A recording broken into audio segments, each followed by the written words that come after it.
Hi, I'm Sandy Gardner, and we're here at OculusVR, creators of Oculus Rift. Hi. Hello. Hey, Chris Sandy. Roberts and Brendan Areve, Hi. the CEO of OculusVR. Brendan, you want to give us a tour of the Oculus offices? That'd be Sure. awesome. Come this way. We have Palmer's office over here. Palmer Luckey is the founder and inventor of Oculus. Came up with the original prototype, which John Carmack got a hold of and demoed at E3. Palmer, where do you get the inspiration for this? Like, tell us a bit about your background. Okay, I love video games. I like them more than real life. So for years I've thought, how cool would it be to be able to go inside of video games? To actually be inside of the game. Something like The Matrix. So I started buying headsets, and there was nothing I wanted, nothing that was good enough. So I figured, oh well, I'm gonna have to build this on my own. So it's funny, people are like, where did this passion for building VR come from? It's like, because there was nothing else that I could have just bought. If I could have gone to the store and bought a headset, I wouldn't have gotten into the business of building headsets. And you built something in 2D, you said? I've built a bunch of different versions. I had about 5 major revisions before I arrived at what you would call the Rift, the design that you could call the Rift. The first one was 2D, the next few were 3D, some of them extremely wide field of view, some of them were heavier, some of them relied on multiple panels. But finally I arrived at the Rift's design.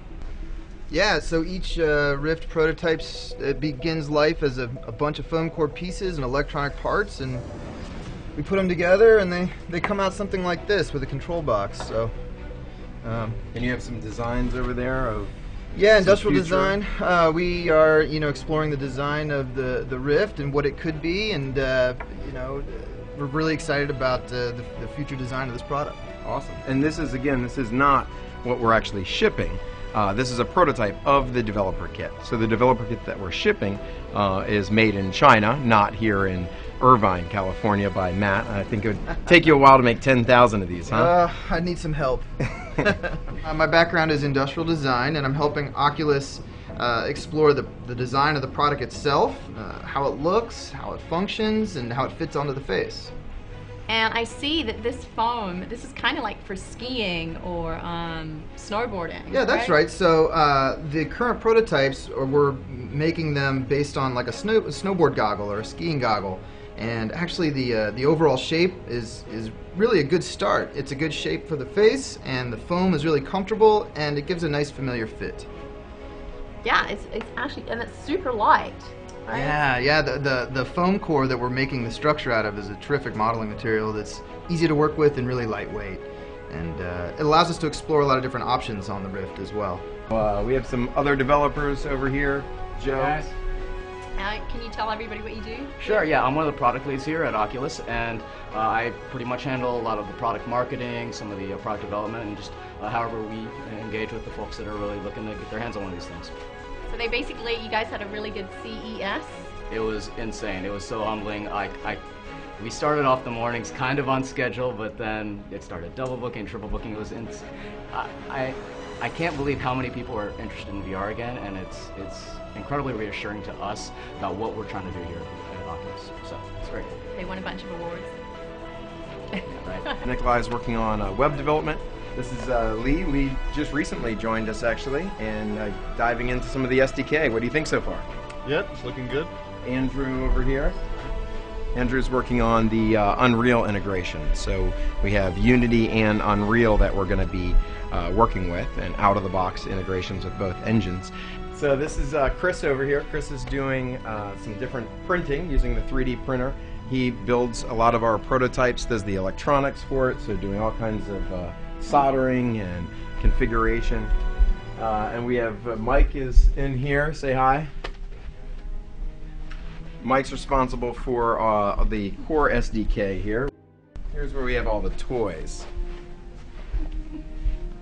So some of the toys I've collected over the years, different from Crytek to Unreal, Epic toys, different signed games. In fact, I have some original Wing Commander boxes here which need your signature. Oh, well, I guess that's my cue to come in again.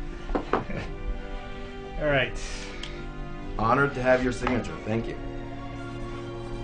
And just as a note, this is on the original game that I grew up playing. So this is the first game that I experienced on a PC, and it's just an honor to have you both in our office and on board this kind of VR gaming initiative. Well, no, thank you. Hey, listen, I backed it before we'd even connected, because this is exactly my dream, is sitting in a cockpit, looking around, seeing Fully immersive, my hand on a hot ass, like hands-on joystick and throttle system, and yeah, everything I sort of see through my VR is in the world of space.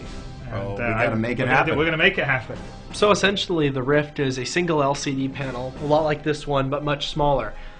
What you can see is that on this panel we're displaying 2 images. Each of them is generated by a separate virtual camera inside of the scene. So when I rotate the headset, those cameras rotate. When I look up and down, you can see it's very responsive. Even very minute shakes show up.